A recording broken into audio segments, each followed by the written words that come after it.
What's up, everyone? We got a new episode of Real Cannabis Talk. I got Nate on the line with us, and he is badass. Let me tell you, his setup, his grows. He's with Prima Clones, and you can look him up on IG. Honestly, I'm just when I see the root systems that he has, I'm just like, oh my god, dude! I just want to teach me how to grow, bro. You know what I mean? I know what I'm doing, but man, I could always get better. And honestly, it's really just cool to see when somebody's like a badass master at what he's doing, and you got the right setup, you got the right money behind you to be able to set stuff up like that. Tell me a little bit about you, brother. Yeah, man. First of all, thanks for that wonderful intro. I will say this. I don't take very much credit for what goes on around here. I happen to have a really talented team of what I would call, I guess, old school growers here. Everyone's been around the block. You know, we were all dabbling maybe during Prohibition. And then as we moved into legal markets, everyone began taking it seriously. And so not that we didn't take it seriously before, just it involves different levels of basically of commitment, financially and otherwise. Yeah, for sure, bro. So I've been, I'm fairly entrepreneurial. I did a little bit of, I did some time in the military for a while. When I got back from the military, one of the things I really struggled with, and that was, some time overseas in a combat arms position. And, when I got back from that, one of the things I struggled with was heavy drinking, to be completely honest with you. And I found cannabis as a really, really, really good and healthy substitute for that. And so that's been my journey kind of to and with cannabis. And then as soon as I saw an opportunity to, I guess, formalize that, I took a dive. I went up and learned how to grow in Canada on Vancouver Island. And with what I would call a legacy grower up there. Took a look at some of the different markets. We jumped into Michigan here, got licensed. It's a long process, man. Getting the license, getting the land, putting the team together, limping through raising money for a startup facility. That's very difficult unless you come from money, and none of us do. So it's you learn a lot. Yeah. And then we were originally coming into this with the idea of having kind of two separate divisions here. One of them being flower, and the other one being genetic R&D and a lot of phenol hunting, a lot of breeding. And since then, honestly, we've taken a pretty strong pivot right to breeding and genetic R&D, and the subject of this call, the skunk hunt. There's a lot of drama going on right now in this space. Wow. We were sitting on a bunch of seeds, and we said, you know what, man, let's pop these and put them all, in the same environment, right? And we'll see where the rubber meets the road, so to speak. I love that you're doing that, brother. I mean, and it's not just one person, it's several people in the game doing it, because quite frankly, there's just so much war happening about skunk. I'm like, is it really crazy? Like, It's the silliest thing. I totally nicknamed it the Skunk Wars because of cannabis, because I swear to God, we're going to go, 10 years from now, we're going to come back and skunk's going to be kind of wherever and everywhere, and everybody's going to have it again or whatever. And we're going to come back to these eras, and it's going to be like, damn, dude, the Skunk Wars. Remember that when everybody freaked out? You know what I mean? It's 100% it, man.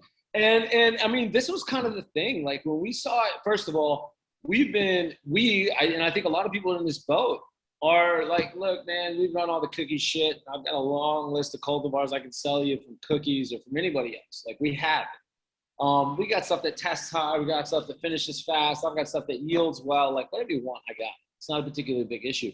But one of the real holes that we saw, and I think a lot of people are coming around to this, is I feel like we lost a little bit when we moved into the commercial space. And I mean, this is us personally, but I think the weed community as a whole. And I was just like, man, where's all this old school at? Where is the old school? And that's actually, dude, the way we bumped into you is I was sitting on Instagram typing up in the search thing, all of the variations of old school weed. And then I happened to land on your stuff, and I was like, oh shit, somebody's doing this. Cool. Oh my God. That's so cool, bro. I always wonder how people find you, you know? Oh It's, man, I just, dude. Well. All right. I mean, you know this. You're in a similar space in that you're interested in genetics and stuff like that. And I mean, that's our real focus here. And so I'm obsessive, man. I'm a little OCD about some things, and one of them is genetics. And so, I mean, dude, when we work about 10 hours a day here and 6 days a week. So we put in some hours, but then I go home and I sit on the couch, smoke a joint, play with the dog, and figure out what new cultivar I'm gonna run. You know, that's amazing. so I just search. And guys, for those of you who haven't been to his IG account, just check it out. Seriously, he has some of the most incredible hydroponic systems. He has some of the most like fucking just incredible fucking stuff to work with, you know. And it really, you could see his product is super high end. You could see the variations of products that he has. You can see how many rooms he has. You can see all the stuff that he's actually really doing. And dude, I know how much money that costs. I mean, just the electricity bill, just the water, just the nutrients bill, I mean, just buying genetics. Holy shit, just that right there in itself. I mean, it gets costly, man. I mean, to Oh grow God. cannabis, it's not cheap to grow cannabis. Oh God, no. And you know, it's kind of a funny thing because so at least in our state, at least in this stage of the market, people are just kind of coming around to the importance of genetics in their cultivation facilities. You know, I mean, when we talk to people, we talk about this. There's three major levers as a commercial cultivation facility or a commercial cultivation owner, if you will, that you can pull that make impacts. And so the first one is the quality of your facility and the gear on the inside. That really matters, especially in indoor agriculture or depths too, man. It matters in depths. And then the second one is the quality of your head grower or whoever's in charge of horticultural systems. And in a perfect world, the owner also understands a little bit about that. Yeah. And then in the third big lever is your genetics, man. And I mean, you can have a great grower and you can have a great facility, but if you don't have the genetics in there, you're not going to sell. You're not going to sell. And if you don't sell, you're not in business. Can I ask you, when you say great genetics, is it the name brand, or are people looking for like, are they still looking for, I don't know, all the cookie stuff, or are they looking for purple stuff right now? Or are they looking for skunky stuff? What are they looking for? What do you find that sells like off the hook? Right now in the commercial space, it's 100% about testing numbers. At this stage in this market. And what I mean by that is, so here's an example. So mids, I would say, or even very high-end cannabis that doesn't test above 25% THC, is 800 to 1,200 a pound here right now. Wow. And high testing stuff, you know, you get 28 to 32%. Now you're in the 3K a pound.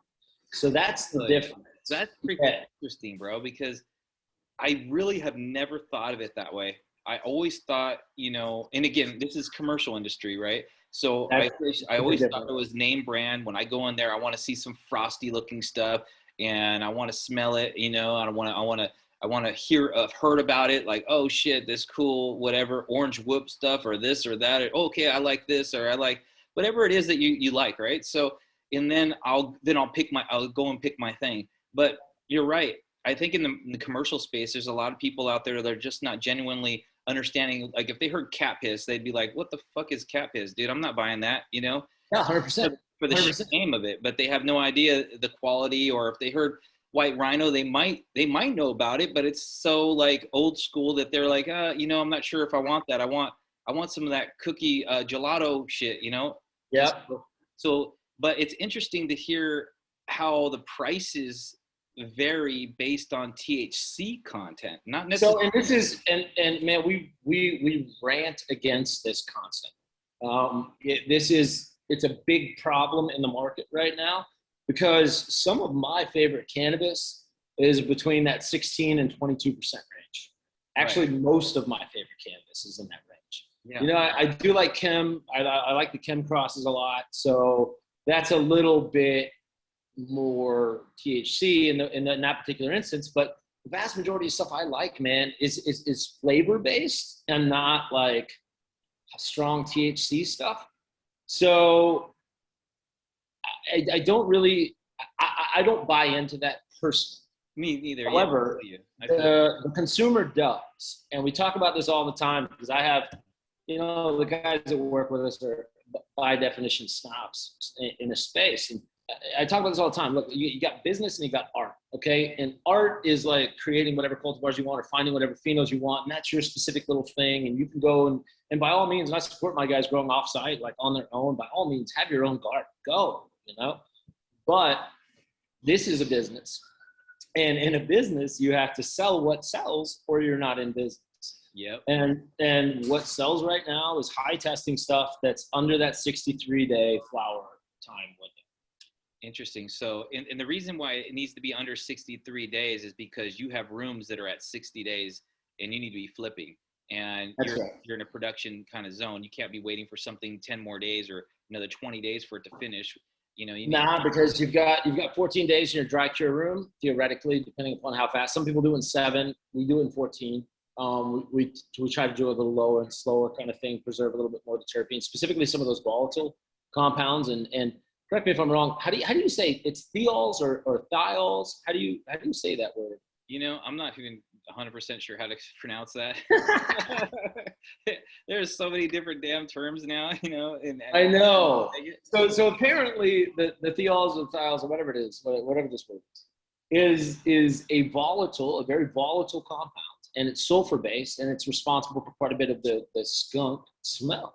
And if you're burning and turning, and that's the way most commercial cultivation facilities are, and you're trying to get your dry down to that 7-10 day mark, it's a high likelihood you're going to burn off some of those volatile terpenes on the way. So we take it a little slower, but basically you're on a production schedule. I mean, if anything takes longer than that, then you have stuff in your dry room when something else comes down, or vice versa, and it throws you off. So what we typically see is people want the real sweet spot for commercial cultivation is between 60 and 63 days. Like done in 60 or 63 days. There's a lot of stuff you can pull at 63 days, but it's not done. And so, pulling something that's immature means you're going to have a subpar expression of the plant. You're not going to get as much weight out of it. You're not going to get as high testing numbers. So that 60 to 63 day window is right on point. Got it. Okay, so that's interesting for a breeder, just to know what commercial wants. You know what I mean? Because then there's ways of working your plants to getting them to shorter finishing times. And then terpene profiles. Well, I don't know if that's the biggest seller. Do you also show off the terpene aspect of things, or is it just straight out? Here's the THC level. And then that's what sells on the commercial end. But what I need as a grower and as a producer, I need it to be 63 days, and the leaf to bud ratio needs to be really, low, and I want to have as biggest yields as I possibly can. And I'm sure there's like several things that you're considering when just getting into a seed, a seed that because it takes months to figure a seed out. Sometimes even if you really have time, it can take years to get a successful breeding project up, moving, and then tested, and then sent out. I mean, that's a long time, dude. So it takes to me, you really got to be damn picky, and then have to do. Are you doing your own pheno hunts? Because I know that's kind of like at a point where you're like, fuck, dude, this takes a lot of time. Going through people's stuff, figuring out what's good, what's bad, what's okay, what they claim is amazing, and then what really actually is amazing is totally two different things. You know what I mean? So it's tough, man. I fucking a pheno hunt is expensive as fuck. Especially when your light bill's $15,000 a month, right? Jesus, dude. So stuff adds up, and it adds up real quick, and so the way we're kind of positioning ourselves is that. So it started off, we were just kind of doing hunts in basements and trap spots and shit like that. And then bringing what we found into kind of commercial production, and then trying it out there. And then if it was okay, pitching it to other commercial cultivators. Uh, but that's not really a good, it's a very inefficient way of doing this. And that made a little bit more sense when the flower prices were at that, $3,000, $2,500 a pound. It ain't that. So unless you're hitting really high numbers. And again, we don't really go for really high numbers. We're a little bit more interested in some of the more, I don't know, we're a little bit more advanced in that in terms of our preferences, I would say. And a really good example of this, and this is the way I like to communicate this with people, because I don't like comparing drinking and cannabis in the same sentence, but it does provide like kind of an enlightenment. It shines a light on some of the things we're talking about here, which is, I mean, I like Scotch. Scotch is one of those things I'm a big fan of. And I've never once walked into a bar and ordered like Bacardi 151 on the rocks or something like that. And I've never once ever asked somebody what the proof is on that Scotch. I'm going for an aged Scotch, which is about flavor, and that's what I'm there for. Wow. Nobody goes to alcohol and asks about alcohol percentages anymore, unless you're talking about drinking all day and you're worried about it. Right? But it's a largely inconsequential thing. We judge it based upon taste and flavor and things like that. And 100%. We're gonna get there with weed, but we're not there right now. But that's so interesting how that isn't there right now. And really, it's not about the taste or the smells. Most of the time, it's now just how much THC does it have, because people have been so convinced that that's going to get them the highest, when really THC is one of the lowest, I guess, active genes, or ingredients that actually get you high. That's 100% it, man. It's that entourage effect is a very real thing. And even there's a lot of like super minor cannabinoids that, I mean, honestly, we're not even testing for. We don't even realize it exists or the impact that it has on us when we consume it. Right. And so we are a little bit effects based in the stuff that we choose. We're a little bit horticultural based in the stuff that we choose. And we're a lot flavor based in the stuff that we choose, personally. However, a big chunk of our breeding, a big chunk of our pheno hunting is done for stuff that meets this very strict horticultural criteria and then selling criteria to. So back to we used to do a lot of our pheno hunting, offsite, I would call it, because it's very expensive to do that in a production farm. Very expensive. Right. It's like fucking. It's almost not even. It's almost worth to just buy cuts that have been already tested and proven. Versus there's no such thing. And then really, yeah, that's what I found. So far, I'm running people's cuts and I'm like, dude, this is, I swear to you, dude, this cut's going for like $6,000 a cut. And I run it and I'm like, whoa. Why? Who would pay $6,000? God, are you fucking kidding me? Because all my stuff in the garden's killing it. Yeah. And I'm like, why would anybody pay that much for this? Now it tastes good. Thank God. That particular one I'm going after in my mind is like, dude, it tastes good, but it wasn't a producer. It looked lanky. I was like, dude, I would never fucking want this in my production garden. 100%. And so that's now the niche that we've decided we're going to fill, and we're going full bore towards that. Now, don't get me wrong, we do flower quite a bit, but it's smaller rooms, and we divide up this flowering space somewhat strategically, in that there's a lot of testing that we do in this flower space, and then there's a little bit of production actually, but flower is largely a byproduct of what we do, meaning that same thing that you're just talking about, like, yo, we paid $6,000 for this cut, or somebody else paid $6,000 for this cut, or whatever happens, has happened to us so much that we don't trust anything anybody says until we run it in our garden. Yeah. And then I'll get a COA on it, a certificate of analysis. I'll get a COA on it. I know that exact cut produced this exact thing. But to be fair, a lot of it doesn't even make it through our initial screening process, which is, does it have bugs? 90% of them do. Then does it have powdery mildew? Big chunk of them have that. Then there is, does it have hops latent? And a very large chunk of them have that. And the powdery mildew and the hops latent can be these things that you don't see. They can come on later in different like kind of expressions of the plant. Explain to the audience what hop latent is. Arguably the biggest deal in cannabis right now. Silent killer, very hard to detect. So hops latent is a viroid. It's not even a virus. So it's a viroid, which actually makes it harder to kill. And basically, it makes it into the plant typically through some kind of wound in the plant, but that can be something like cloning, for example. And there's a lot of different kind of potential signs for it. Some of it is like variegation in the leaf. One of the first signs will be it's hard to get a good strike rate in your cloning, meaning you'll take 100 cuts and it used to produce at 98 good root, and in this particular instance now it only does 50. So that's a pretty good sign that you have hops. Interesting. Then they have what they call dudders, which is like your THC percentage was here and your yields were there, but now you're starting to get like kind of weird growth on the plant, and it doesn't look like it used to. It kind of just looks sickly, and then all of a sudden your yields are way down, your percentages are way down, and then you have a problem, and then it's a big problem. And it's super like contagious. So anywhere where roots meet or like runoff from one plant travels to the other plant back into it. Oh my insect, cell wall piercing insects can transfer from one plant to another. It can be on all your cutting tools, and things like alcohol, which is like kind of your standard sterilizing agent, do not kill hops. Even stuff like Sanidate in some of the biosafe systems do not kill hops. So you have to use bleach, and bleach is incredibly corrosive and has a variety of other kind of negative properties.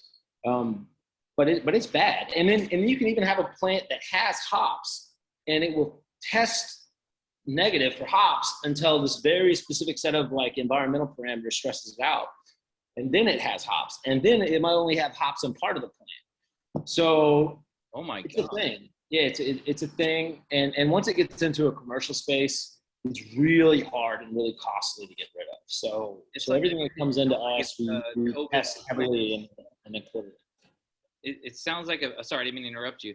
It sounds like a COVID situation for plants, or some sort of like almost like a man-made kind of thing to kind of control. I don't know. It just sounds like something weird. How did that come about? Because I don't even think that was anything that was about years ago. This sounds like it's something that may have been there years ago. I'd never even heard of it until recently. So I don't know how PC this is, but we call it plant AIDS, and it really is like that. It's a virus. It has bad effects, and sometimes they pop up, sometimes they don't. It has been around for quite a while. When California first came online, and then some of the other West Coast states kind of came online, there were a few nurseries in that area who didn't really understand what it was. Nobody knew what it was at that time. And nobody knew that it had like actually migrated from hops, which is its natural kind of environment, to cannabis. And so they were spreading hops around like crazy, man. They didn't know any better. It's not like they were doing it intentionally, but they didn't know any better. And that's how hops get spread. It's like somebody takes a cut off an infected plant, takes another cut, and now both those plants have it. And then they send it out from the nursery, and then everybody's stuff has it. And it's real, man. And it is a crippling thing. Wow. And I think they've known about it in cannabis, like seriously and professionally, for probably 8 or 10 years. It's becoming a lot more talked about now as more and more commercial facilities come online, and we realize the importance of it. And I mean, testing, especially when we hold like 65 cultivars. So testing of all those 65 cultivars, and then sometimes you have to put them through meristem tissue culture to remove this stuff, or honestly 90% of the time we just toss it. Like if it has hops, meristem tissue culture is a relatively expensive and time consuming process, and to rid it of that viroid. That's the only way to do it. So the vast majority of genetics that come in that test hot, or we even have a suspicion about, we just cut it, kill it, it's gone. Is it transferable to seeds? It can be. I have personally never popped a seed that popped hot on hops. I have not done that. I do know a couple of these larger MSOs that sometimes we work with. I was talking to their what is it? I guess director of genetics or genetic development or something. And, I told him, I was like, we constantly test for hops, and we've, we do all these different things and yada, yada, yada. And he's like, oh yeah, no, man, I get it. And he's like, honestly, I've popped seeds before and had them test pop hop for hops. And they run a very serious facility they're constantly testing it for. So I think it can, but I've never personally had that happen. Wow, that's pretty incredible how dramatic that could be for the whole cannabis community, outright, straight up. Not knowing that you have it, you can just make a clone and it transfers. You can have the water touching each other's water and touches each other's roots. So you have it. You can have a bug infestation, and now you have it and it's spreading. You can do. I mean, it feels like it really feels like we in the future we won't even be able to grow cannabis without it being there, because if it's spreading that fast, it's almost like some sort of like air virus that everybody can now just breathe in, and then all of a sudden you're dead. Yeah, it's so thankfully it's not airborne, thankfully. But there are a lot of ways that you can kind of prevent, and there's different ways that you can, the from a commercial standpoint, as long as you're not in a room that's a perpetual harvest room, you know what I mean? That constantly has plants going in and coming out. The room's just always on at 12/12, and you don't ever get to completely wipe out the room and completely reset it and completely start over. If you ever have a perpetual harvest room, you're asking for trouble. If you or in your bedroom, it's in your bedroom, your mom's stock, you're also in trouble. But if it just ends up affecting your flowering plants for that particular run, and you can just totally start over again, then you can do it with chlorine dioxide is a pretty good thing for killing it. And then bleach. Those are the two things that we know kill it. But still, it has to have a fair amount of surface contact to do it. Meristem tissue culture is probably the biggest and most important weapon against this. And that is in a new plant, you have it's just a tiny group, a cluster of cells at the very tip of kind of the new growth. And if you cut that out and you put that into basically a petri dish with the right combination of nutrients in it, we can start a whole new plant from that. Just this tiny little cluster of cells. So it could be 5 cells or 25 cells. Or oh my God! Wow, how cool! And that way you can outrun the viroid often. Not always, but often. And then you can take that and eventually make a whole plant out of it. But that's a minimum of a 6 months process, and can be up to a couple of years. Holy mackerel. Wow. Yeah. I mean, just thinking about, I have a strain I have to wait for a couple of years just to get clean. Yep. And then, if you don't know this even exists, I mean, most regular growers that are just growing in their backyard or growing in just a room in their house or whatever, they don't know that they're not even thinking about this shit. They don't have the money, the time, the energy to even test stuff, let alone, clean things like with bleach, not alcohol, because alcohol is going to kill it. Because I normally I'm cutting things with, I'll dump it in alcohol, and that's 99.9% of people out there, especially if you're making cuttings. I didn't think about bleach, and then I have to will that harm the plant if I dip it in bleach and then I go and make a cutting, or do I have to wash it out with water? Yeah, no, it will definitely harm the plant if you put it in bleach. 100%. Itself, right? So that's not going to work. So now you're worried if I do use bleach, what the fuck? I just got to bleach my room, bleach the area, bleach all the stuff that I'm using, for the irrigation. I got to bleach fucking basically the tubes. I got to bleach everything. Everything. And this is one of the things about running a super fucking clean facility, is that we spend an immense amount of time, effort, money, and like the SOPs and the checklists and the just on and on and on. I mean, it never ends. Just making sure that we're doing everything we can to not either have this or spread it. And we just got our most recent test back. I think we had 60 something cultivars on it, and passed 100% across the board. Wow. So that's good, but that's really hard to do. really hard. My God, how many times do you find bringing new strains in that they have it? Just 30 to 50% of what we find has it. There's an estimate out there, I think by Dark Heart Nursery, where they did like some random samplings, and they found that they believe that there is hops infected material in 90% of all cultivators in California. Wow. And that's not even including the mold issues and the bug issues and how to get rid of it correctly, and just going through that whole process. I mean, because most people don't understand even what mold is, and it lives inside the plant. It's not something that's on the. It can get into the cell walls. PM specifically can get into the cell walls and create real issues. It can be removed and isn't technically systemic, but it is problematic. And I mean, the other thing is there's a lot of cultivars out there that are prone to it. You know, I mean, I'm sure you've run into this before, where you got 6 or 8 or 100 or whatever plants sitting next to each other, and you look at this one and you're like, what the fuck? And you get in there and you're like, oh, that's PM. And you got the airflow and your humidity's on point, everything's cool, but this one particular variety is just a little more susceptible to it. And we see that in the OGs. A lot of the OG crosses are very susceptible. Interesting. Wow. So just curious now, okay, so we talked a lot about, what sells, how much it sells for, and why it sells in a commercial area. We talked about issues that are out there in the environment right now, and that stuff that we need to be careful for as growers, because a lot of our viewers are actual growers, and I swear they're not thinking about this. They would just not be thinking about that.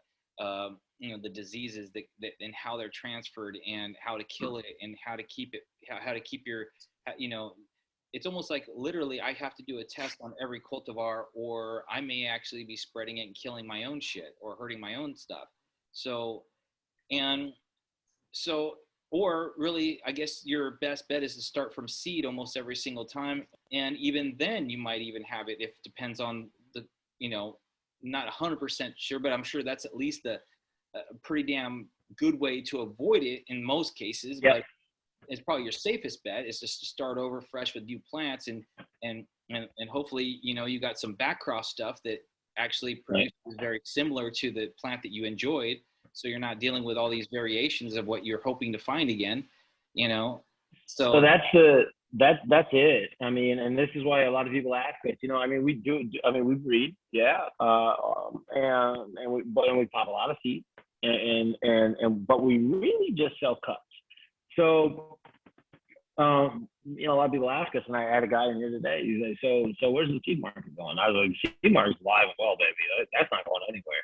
And it will progress and it will change as commercial cannabis becomes more of a thing. But one of the big values in seed remains exactly what you just talked about. I mean, that's your genetic backup.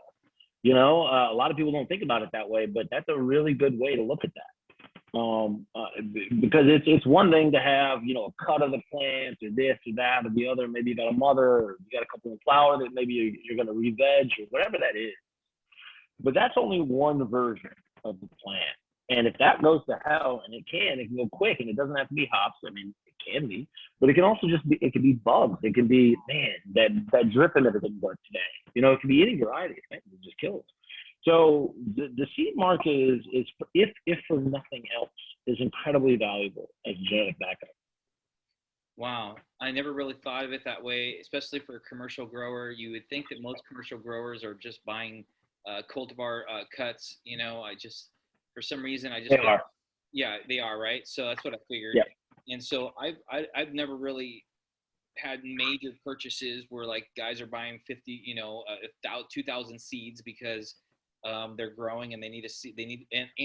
But when you really think about it, how important that's going to become, especially if we do have these kind of issues, and how back crossing those and having real authentic IBLs, or having some real stuff that's so consistent that every single time it's almost the same plant, how important it's going to be, especially if the plant's worthy of being grown in the first place. And, and Jesus, man. I mean, you really opened my eyes on a couple of these issues and these couple different things that are coming down the line. And so I'm just kind of blown away, man. This is a great talk. Yeah. So, the same conversation I had with this guy earlier today when he comes in and goes, hey, yo, where's the seed market going? And so for us, the seed market exists for a couple of different things. First of all, phenotypical variation can be wild. And I'm sure you've seen this, but I mean, if you're popping pollen sucker seeds, or I mean, even like just your typical F1, like phenotypical variation can be all over the map. And so the act of going through, and we call it uniform hunting, but basically you're doing these big sifts, these big seed pops, to try to find very specific horticultural characteristics that then work in these commercial environments, because these commercial environments are about production. Maybe they have a small R&D thing here and there, but they're not doing what we're doing. We're probably 2,000 seeds in the first half of this year. So going through those and having an eye for it, and then having a really strict grading system that you adhere to, and then investing in all of the testing and R&D that comes on the front and the back end of this, and even the seeds themselves, all of that's very expensive, right? So the vast majority of cultivators come to us, or people like us, to buy cuts that they know will work, basically proven plants. They just take them and put them into production and move on. However, outdoor, and this is going to become more and more and more prevalent, is going to move, in my opinion, to very stable, very uniform, either autos or film photos, because you can produce a whole lot of seeds in a very small, like, square footage, and then those can be exponentially cheaper than what a clone would be. And you also have that taproot vigor. Seed vigor is real. You pop enough beans to know that those, you start seeing in those first few leaf steps of just those big, healthy leaves. Yes.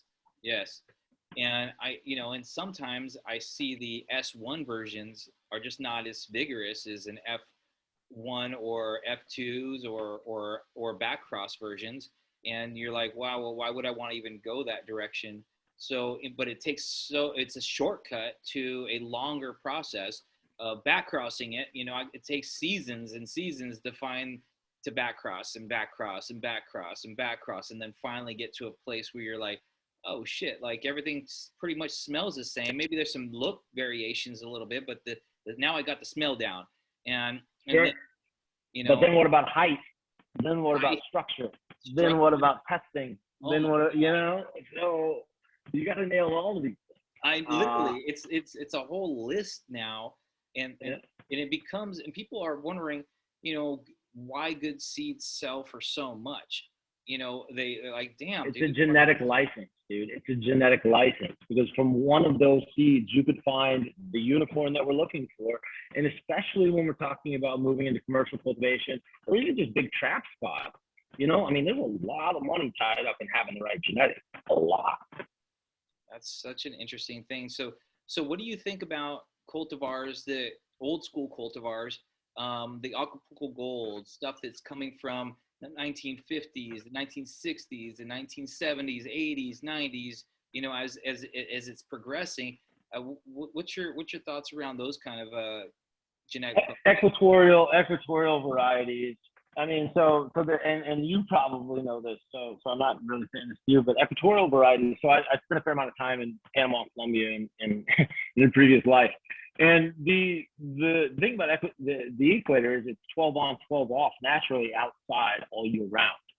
So these equatorial varieties, and the weather is generally pretty good. You get a little bit more rain here, a little bit colder there, but equatorial is stable. It's 12 on, 12 off, naturally outside, and relatively stable in the temperature. And so these flowers from these equatorial varieties have no reason to finish faster. And I mean, we have an employee of ours who runs a company called Hippie Cannabis Genetics, and they basically procure land races and then do versions of open pollinations with them, and then sell those seeds as a kind of a preservation thing, but it's a business. And do they have value? A lot.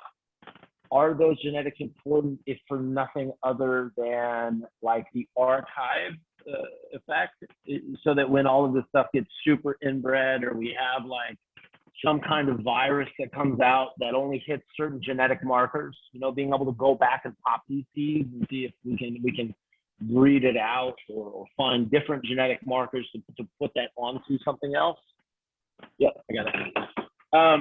That is very valuable from like the old school kind of chronic thing. That's a big deal. However, ain't nobody running 24-week flowering varieties in commercial cultivation. I can't get them to run 10 weeks. So ain't nobody running 24. So they have value, but they don't have as much commercial value. Got it. What are you trying to find right now? What's your unicorn? Sure, man. So the unicorn is basically different things that fit certain horticultural profiles. And the horticultural profile is more or less 25% plus in THC, right? High terpene production is a big one. Kind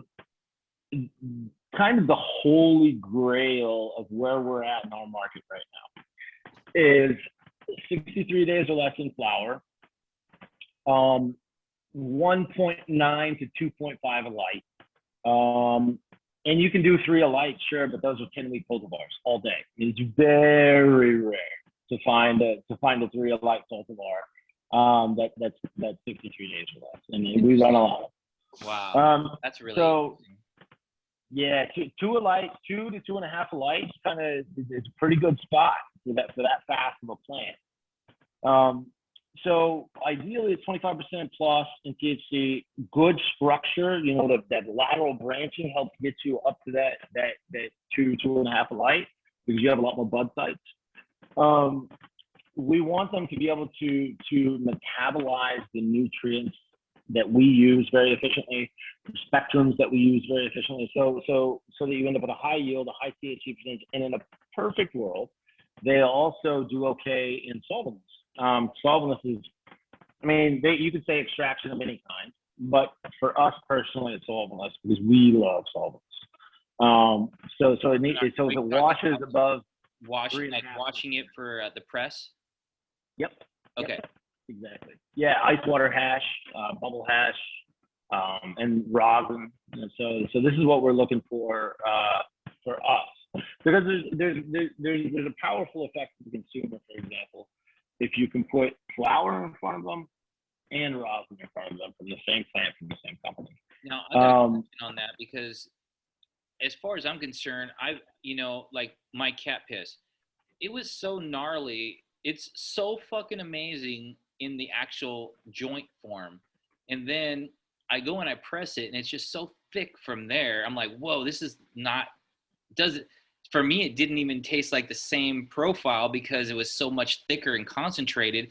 And I wasn't sure that people would enjoy that, because I was like, fuck, even though it's stony as fuck, and yes, it's got this musky, crazy smell, this ammonia smell, it's so concentrated that I'm not even enjoying this. I would much rather just smoke it in a joint, So now I'm curious if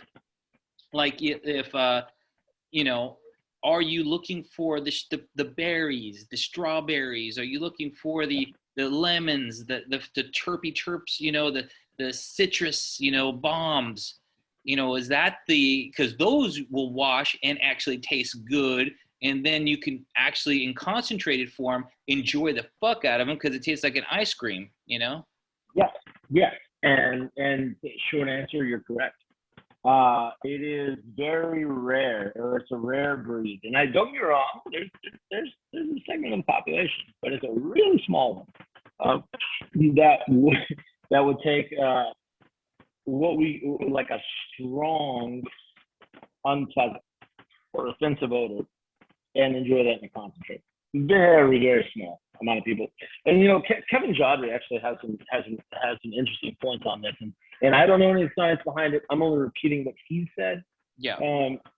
But he talks about how in concentrate forms, the thing that's most addictive to people is berry and citrus flavors. And I think he even specified citrus out of the berry and the citrus thing. So generally in solventless, we're looking, or extracts in general, actually, is we're looking for fruit, sweet, maybe a little fuel in there. GMO is an outlier. That's kind of it's a savory one, and it washes phenomenal, right? It's a 12-week plant, so good luck. But it washes phenomenally. It has an amazing aroma. So there is a little bit of a market for the savory, but that's a fraction of the true connoisseurs. 100%, especially in that arena, right? So, Yep. like, I've got some what I call snobs in my life. You know what I mean? The guys who just all they do is dab. You know, they just got this incredible looking stuff. The stuff smells like freaking cherries and this and like real authentic fruit or whatever, and then it tastes exactly how it smells. And you know, and what I've noticed is that it's a whole different animal. You know, most people we're all kind of like shooting back for the skunk. What happened to the old skunks? And now, hey, let's get away from the fruits. It's the place is overpopulated with fruits and this and that and all these berries and this and that. And, you know, and then now all of a sudden, but there's a whole market for it. So yeah, you can't. Yeah, no, I mean, the biggest market is for that. I mean, there's no doubt about it. At least for the kind of person that at this stage in our market, and this is different depending on where you go. But at this stage in our market, the biggest, our consumers are looking for a pleasant, sometimes very strong, but I don't necessarily know they're looking for that. I just think they end up with that because the only number that they have in front of them is the THC number. But a pleasant tasting variety that gets them stuff. That's what they're looking for. But and this is a vast majority. This is 75% plus. And then you got the outliers who are looking for, you know, the gases and pushes, and those are a little bit different.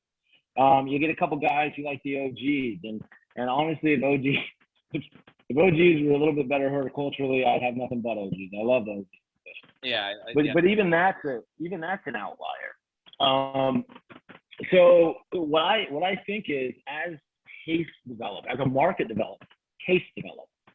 And that takes it's the same thing where a market starts, it's all flower, and where a market matures, you get more into the extracts. Very similar in taste profiles, based upon what I've seen, is that it starts out with, you know, what we call white boy weed, where super sweet, super fruity, that's what they're looking for. And then it moves. You know, then your goalposts change a little bit. Then they're like, okay, can you add a little bit of complexity to this? Can you add a little bit of garlic on the back end? Can you add a little bit of funk? Or can you give me some of that OG or some of that kush or a little bit of gas or whatever it is into that fruit? And then it gets more into the, okay, I just want straight GMO. I just want the funky stuff. You know, I want it to smell like dirty gin sauce. But that's again, it's a subset of the market, and it's a growing subset of the market as it matures. But it ain't the bigger part of it. Now, another question in that arena, because again, I'm, you know, in the breeding part of things, I'm curious, and again, this is what my colleagues have told me what they're looking for to wash something, and they're looking for this particular kind of resin profile on the plant. The trichomes need to be almost kind of like salty or hardened, or a harder one versus a wet, juicy one where it's the slimy, you know, because it's going to wash better. Yep, 100%. So, and there's multiple ways of achieving that. The biggest one is via genetics.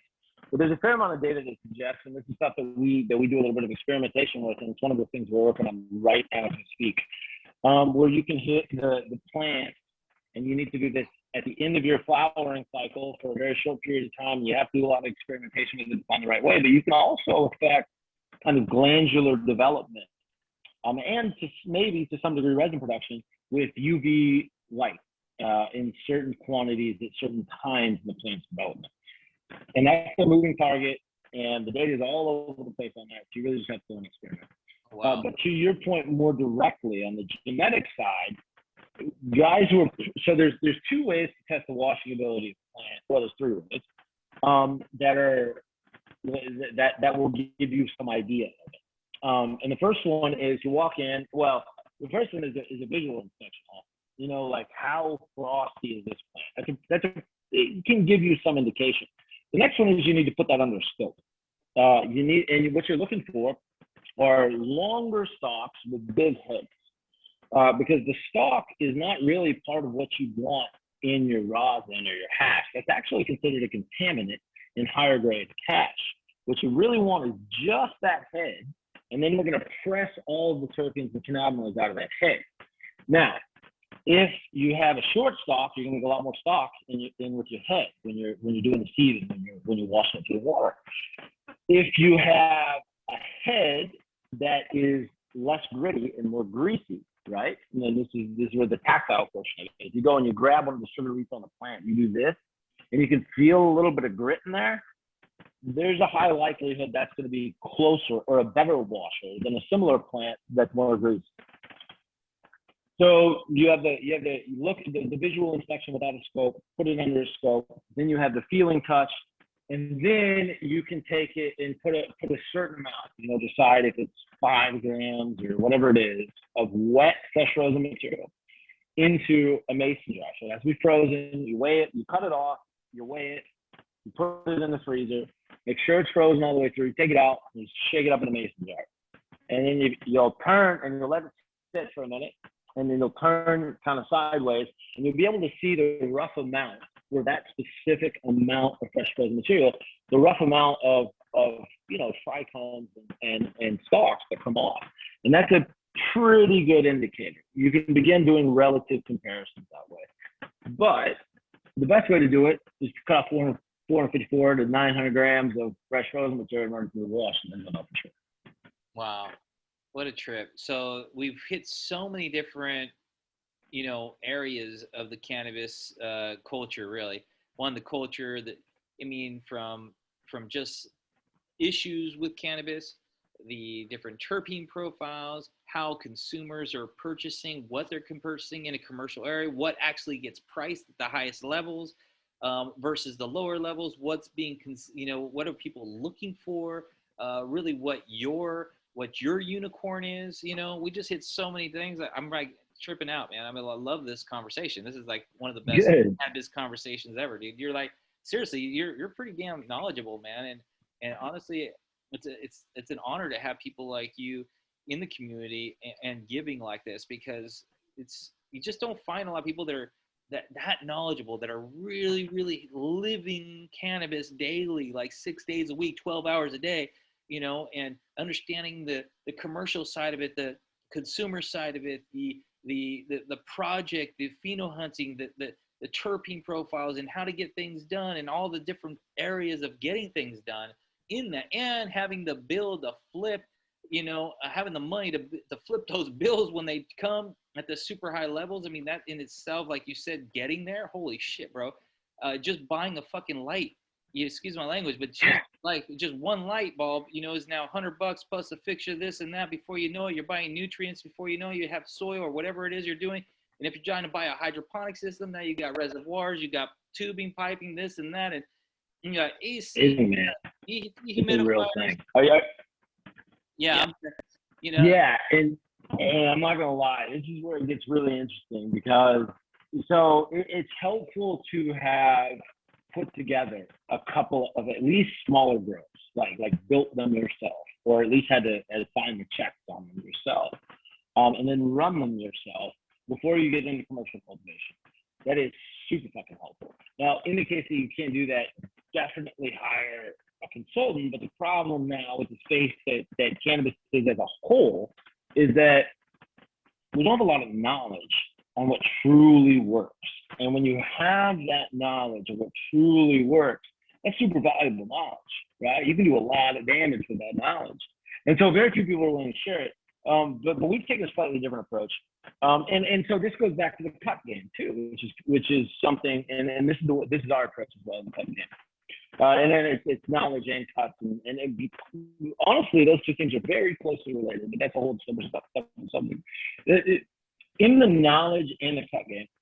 So in the knowledge side, my thing is, look, share everything I got. Always just share.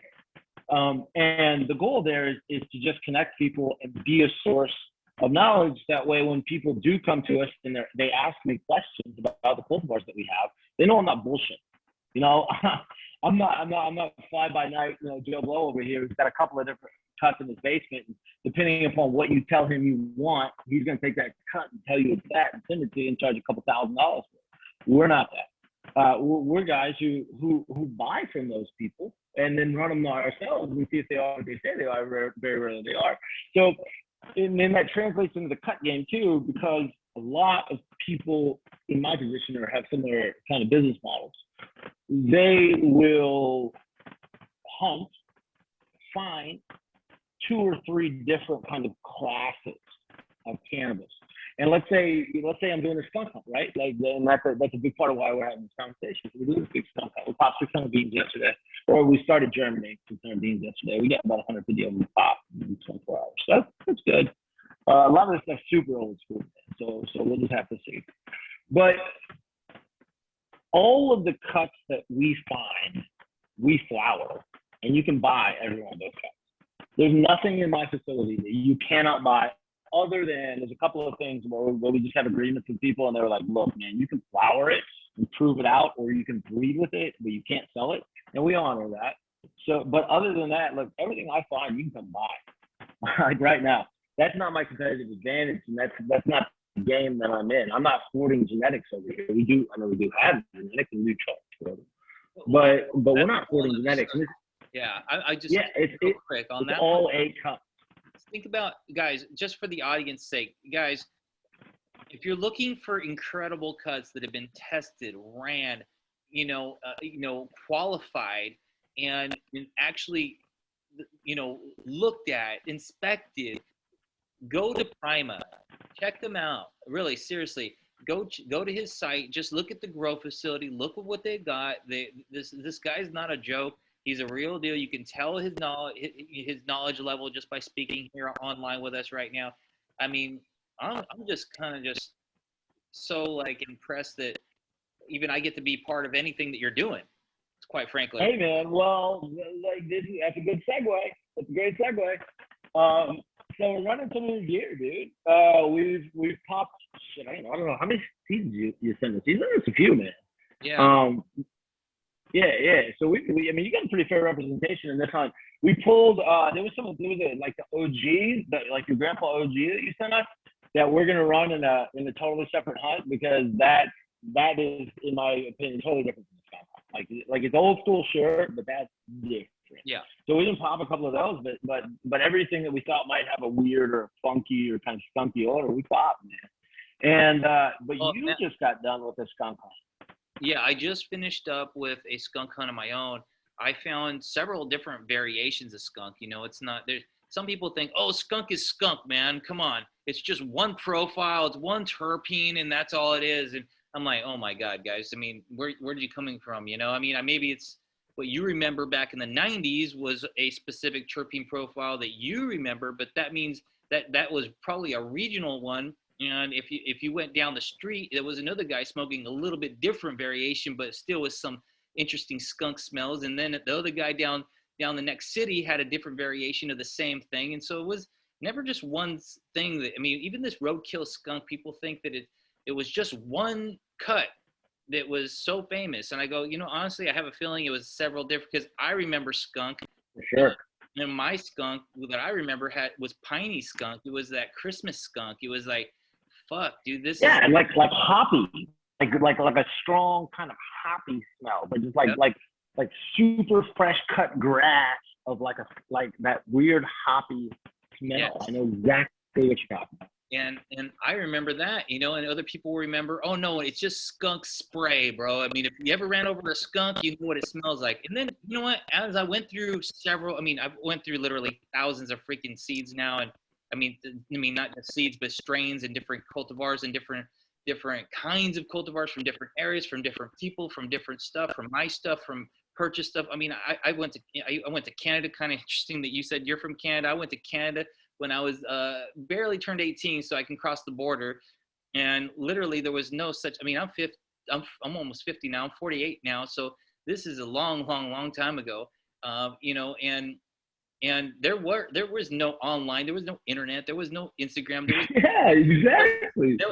there was a catalog that I don't even know how I got. Oh, it was in High Times, you know. They talked to me. Dude, that was the spot back in the day. That's how you knew what was going on in the rest of the world, man. Oh my God, dude. And even then, they back in the day. So I would go to. I remember going into Canada, and they had this little smoke shop, and it was kind of legal, but underground. And then they took me upstairs, and then they had this little refrigerator, and they had all these seeds in there, and it was just like they pulled them out, and which one do you want? I want the Burmese, and I want the skunk, Big Bud skunk, and I want the skunk #1. And I just remember just going through this whole catalog. Oh my God, I want this one because it looks like that, you know.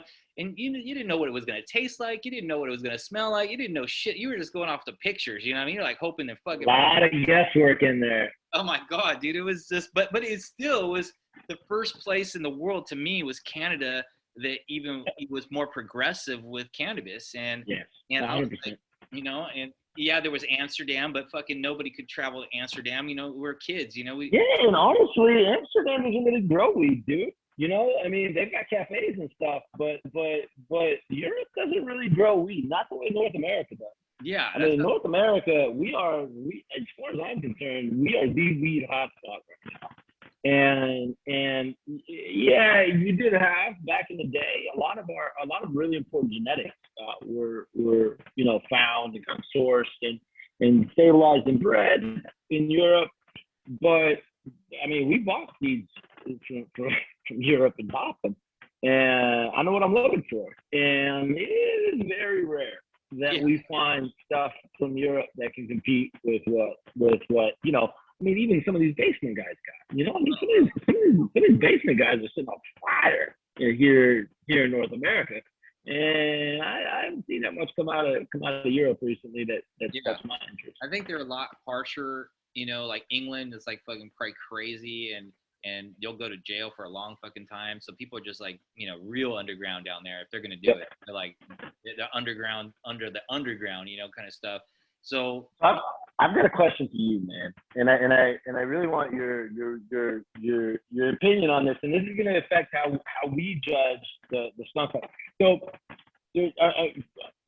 follow me down this rabbit hole for a minute. There are different expressions of the plant based upon the inputs in the environment, 100%. Right?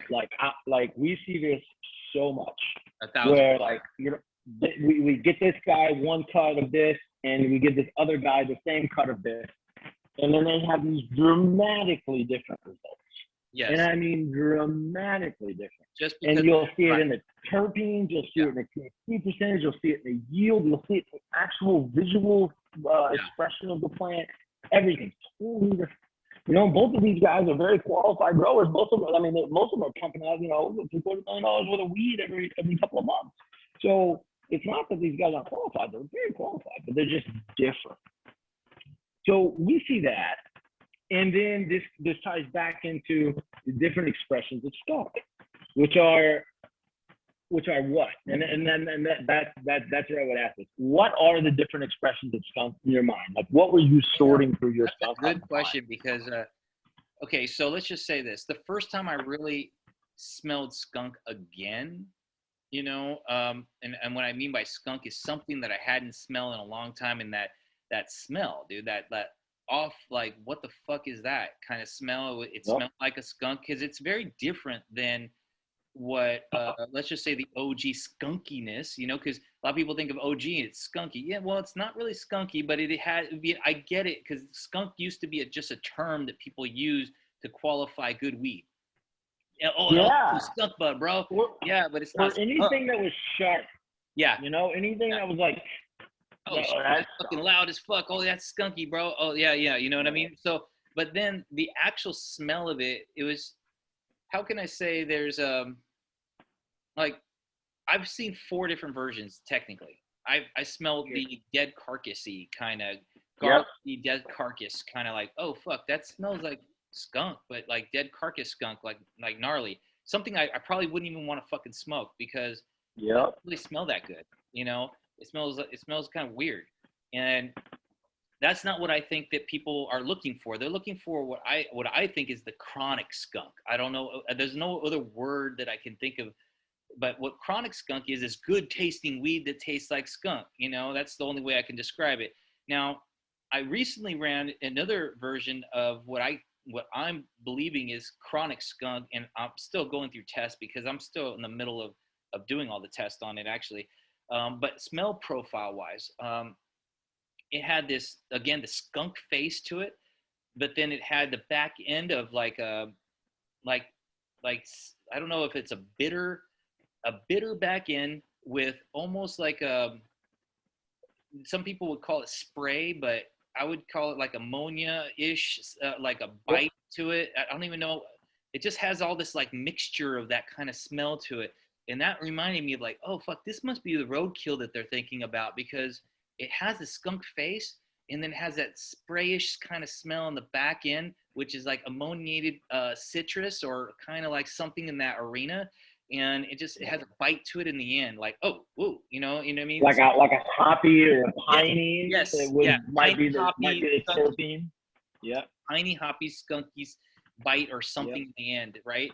And then that's what I'm thinking that people are looking for. But again, there's many very different variations. Then I had this skunk piss that was considered a dumpster line from Ohio. It was a cross of the dumpster line, and that had like a burnt rubber smell to it. I was like, oh well, Yes. this is also skunk. Yes. You know? Dude, you nailed it. That was going to be the one thing I was going to be like, well, what about these old Afghani lines that have that like burnt rubber? Yeah. And it's like if you were riding a bike back in the day and you didn't have brakes on your bike and you slap your shoes down on the pavement and skid it a little bit. You know, it's not like burning tire as much as it is like the shoe burnt rubber. I've never smelled that until I smelled it in my until that actual terpene profile, until I smelled it in my skunk piss line, and I was like, oh shit, that's fucking burnt rubber, dude.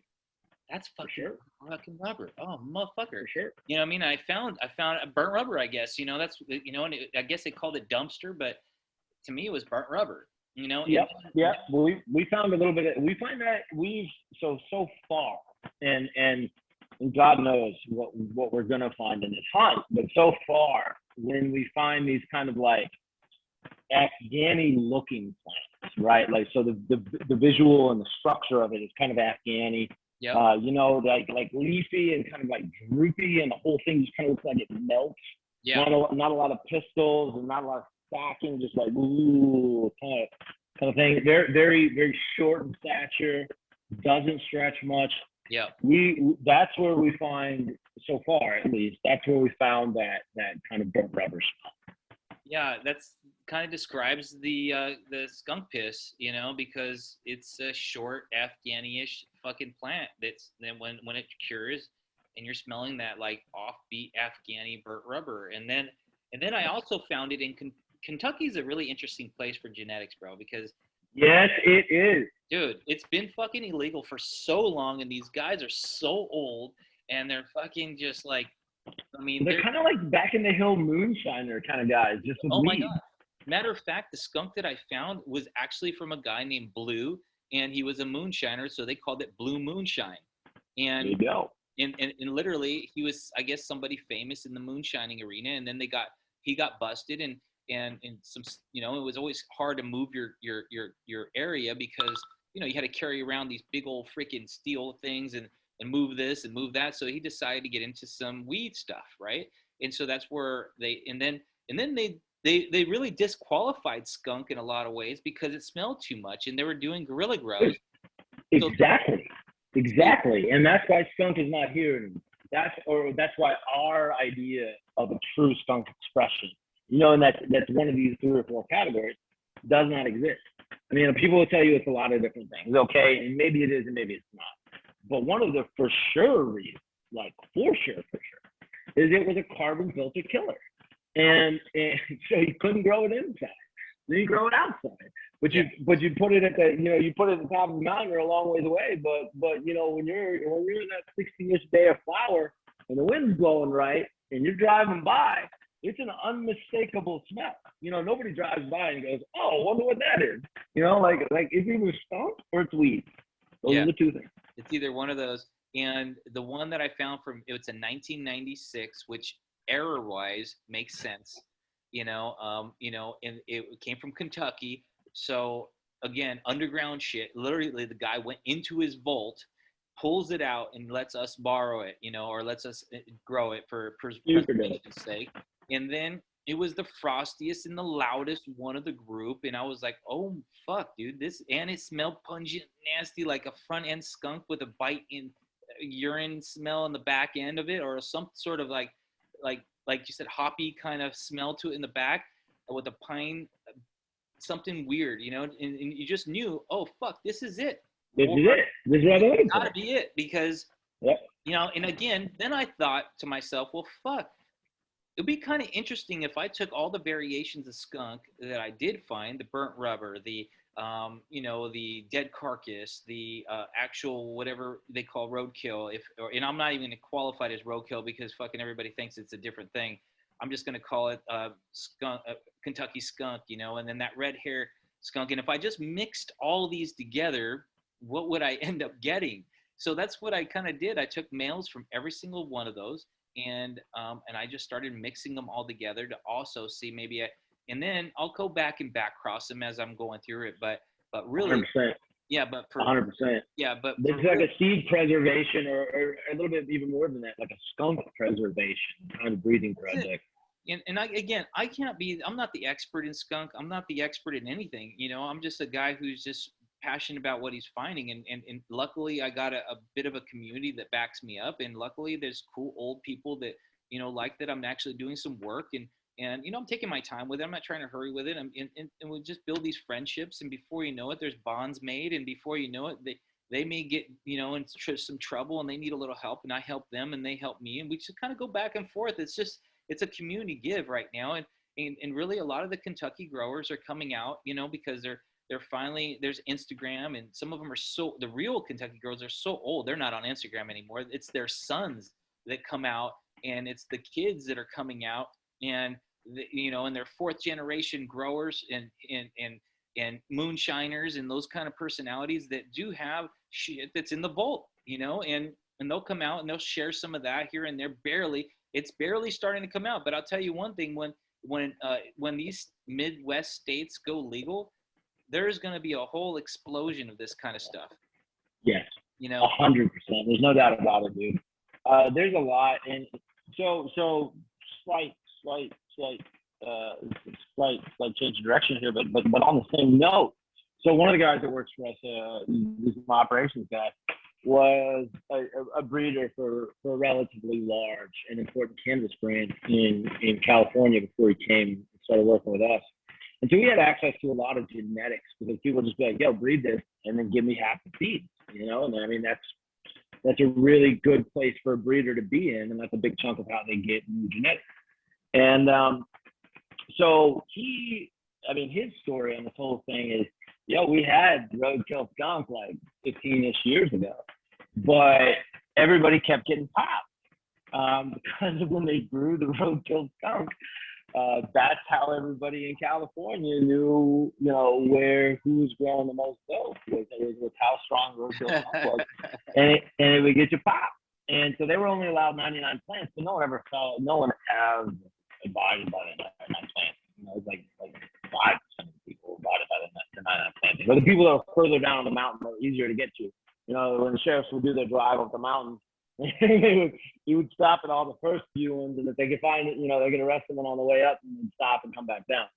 So I mean, this is what he's talking about, kind of in the late 90s and early 2000s. A lot of that roadkill just went away, and so he actually got gifted I'm guessing it was a male. I'll have to look into this. So I'm not talking off out of my ass here, but I believe he got gifted a male roadkill skunk, and then he just hit everything he had in the library. And we're actually hunting some of these seeds. We got 250 seeds that we're pulling out, and so the goal is to find that, isolate it, and maybe even do very similar to what you're doing. Is your Oh, brother, I would love to share a cut of it with you, just so that you can have it. You know what I mean? I mean, there's send it, brother, because when we do this hunt, what I believe, well, what is scientifically factually true, is that bias plays a massive role in selection of any, of your mate, of your car, of what color suit you choose to wear, whatever that is. Bias plays massive roles. So a lot of times you don't select the best thing to decide. But what we do is we just mark everything with numbers, and then me and one other person with the facility, the only two people who have any idea what any of this stuff is, right? And then the selection process is a true selection process because nobody knows what the hell it is. So, dude, send a cut, and as long as it doesn't, have some of the things that would disqualify it, we'll put it into the hunt. We'll put it right up next to everything else. And I'm not gonna like, we won't, because no one will know what it is. I won't be able to send updates of what this particular plant's doing versus the other one. But we will most certainly, by nature, we're going to be documenting quite a bit of this, and we'll be sharing it. And dude, if it makes it to the end, you'll be the first to know. Yeah, these things, they just need to be in a situation where they can be preserved. Because I was even thinking at a certain time, I may not even sell these skunk seeds. I may just give them away, and there's just so much skunk war talk right now. Everybody hates me. There's people that are just hating so bad because I think I know a couple of the guys. Yeah, it's one like, of them for sure. God, man, it really, I don't even want to get rich. Listen, I'm going to get rich in other ways. Let's just say that seeds is probably not going to be it. Now, is it fun? It's a hard game to get rich in seeds, brother. It's cool. I'm sure there's people doing it, but it's not what I'm trying for. Listen, I got money, sure. I got money coming in from other, I do all kinds of different investments. So, but this is a passion project. And for me, I give away more than frickin' I sell. You buy one pack, I give you 3 for free. Buy 9 pack or 3 packs, I give you 9 for free. It's mainly because I just want to give that shit out, because I think that people deserve to have that. So consider this, whatever does win these hunts is going to go into tissue culture. So we'll put it through American tissue culture, clean it all up, make sure it's sterile and clean and reinvigorated. And then it's going to go into a form of stasis in the tissue culture library. And so that's another method of preservation. Now, that method of preservation is still based upon having electricity and having people and things like that, where seeds aren't as much. So that one's still subject to potentially, catastrophic loss, if you will. But that is something, whatever wins. And so we have kind of a fresh spray, roadkill skunk, kind of like offensive, burnt rubberish, the Afghan kind of smell we're talking about, and then just like rotten. So these are the 4 categories that we're kind of pursuing. And so we're going to find a winner in all of these categories. And then hopefully these have the right horticultural properties that we can actually allow people to commercialize. But we'll see. Some of these older school varieties haven't been bred and selected for high THC or anything other than the smell. So we'll have to see. Yeah, to me, these things have to be preserved. They've just got to get to a place where real techniques are involved, real, laboratory kind of vibration. Now, yeah, it's some people think, oh my God, what are you doing? Giving it to that kind of an arena where it's going to get commercialized. Dude, in some ways, that's the only. That's the point. That's the whole point, is to get it to in a commercial environment, because then who's smoking all the commercial stuff is the general people, and that's the mass of the community, is the smokers who are going out to those facilities to purchase. It's not your backyard smoker, even though, cool, we're all backyard smokers. I grow my own, I smoke my own. I honestly, I'll never probably go to a place to buy weed just because I don't have to. Same. It's like, but. Well, so here's the right way to look at this. And this is the way we look at it. Look, my job is to bring up the overall cannabis game here in Michigan, to move away from these basement cuts that have PM and hot and all this other bullshit, and into provable, definable genetics to do certain things, that have certain terpene profiles, whatever that is. Now, the only way that I can guarantee that genetic is going to stay out there, that important genetic. Now that we've qualified it, it's ticked all of these boxes. The only way that can happen is if it's not just in my hands, because anything can happen. You know, a flood, a power outage, a vengeful employee on their way out. You know, honest to God mistakes. The business can go out of business, man. You know, like there's all of these things that can happen, which would lose that genetic if I was just sitting here and hoarding it. But that's not my goal. My goal is to bring up the value and the quality of all the genetics in the space. So the only way to do that is to put that in multiple people's hands. That way, if they go out of business or they have a vengeful employee or this happens and I have something, we still have the genetic program. Nobody's going to get rich off of, oh, we found skunk. We're rich now. No, because all right. You and I are both running skunk hunts, dude. You know what I mean? Yeah. And I don't see this as a competitive thing. It's just like, yo, did you find a really good one? Cool. Check out what I found. Let me see what you got. You know, like yeah. I mean, don't get me wrong. If we find a genetic and it checks all of the boxes all the way down there, it is going to go for sure. But that's the only way that I can keep doing what I'm doing. And then even if it goes for sale, let's just say at least it gets into other people's hands and people can enjoy it, right? Because isn't that what we're trying to accomplish? Is the reason why I do seeds is so that people can enjoy it. If I could sell clones and I had a facility that could do it in a super clean, badass, massive way, I would sell clones of it, you know, or you know, at this point, again, it's just about getting it out there again, getting it back into circulation. You know, people then will take it from there and make it better, and they'll shorten the times on it. The other breeders will take it. I don't have to be the guy who found skunk, you know, or any of that bullshit. You know, I don't have to be the skunk master or the king of skunk or whatever that shit is either. I just want to be a guy who honestly enjoys what I like. I just want to enjoy what I fucking smoke, and I want other people to enjoy. I want everyone else to enjoy what they smoke, right? If I could show up to a concert with a bunch of, if I can show up to a concert with a bunch of skunk joints, I'll be fucking pretty happy. You're gonna be a popular guy. Yeah, I love it when I get to do that shit, because then everybody's like turning around. Whoa, what is that? I smell that shit. Where is it coming from? You know, that's the most I get out of it. You know, the happiest moment of skunk is when you get to go do that in a concert, and you know, smoke your buddies out with it. You know, it's like, I'll tell you, man, that burnt rubber. So the two smells that we found that translate really well because the other thing is a big chunk of my memory of skunk is actually the growing plant and not the finished product. My memory of skunk is walking into an actual grow room back in the black market days and being like, good God, you know, but it was the grow room more than the actual finished flower. I have very few memories, at least the ones that I can recall, and God knows I smoked a lot of weed, but I have very few memories that I can recall where I went, oh, this bag smells like stuff. I have a lot more memories of opening the door, walking into a room and being like, oh, that's stuff, right?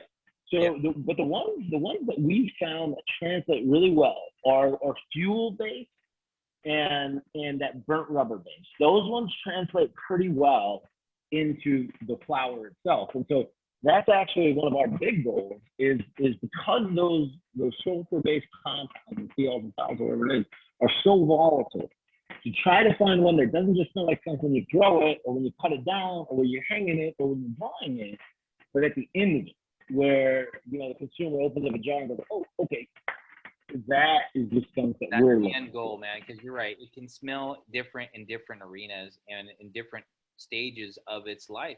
I mean, it may not, in the very beginning, it doesn't even have a smell. And then all of a sudden it starts acquiring the smells and the terpenes are coming out. And based on your environment. And they change through the life cycle, man. Yes, the whole thing, even to the very end, there's even new terpenes coming out. All of a sudden it smells like a little bit more twang than you thought, or less twang than you thought. And then, like you said, you even said that even when you're in the drying and curing process, it might actually evaporate on a couple of these terpene profiles. And then all of a sudden, they will. What you had in the beginning is not what you have in the end. 100%. And a lot of that depends on the dry cure process as well. And that's a very, very, very, very, arguably the most crucial aspect of actually turning out good cannabis flower for the market is that dry cure process, man. And it's facility dependent, it's cultivar dependent, it's how long you're going to be able to hold on to it dependent. It's external environment dependent. If you're like, we're in Michigan, man, it's humid here all the time.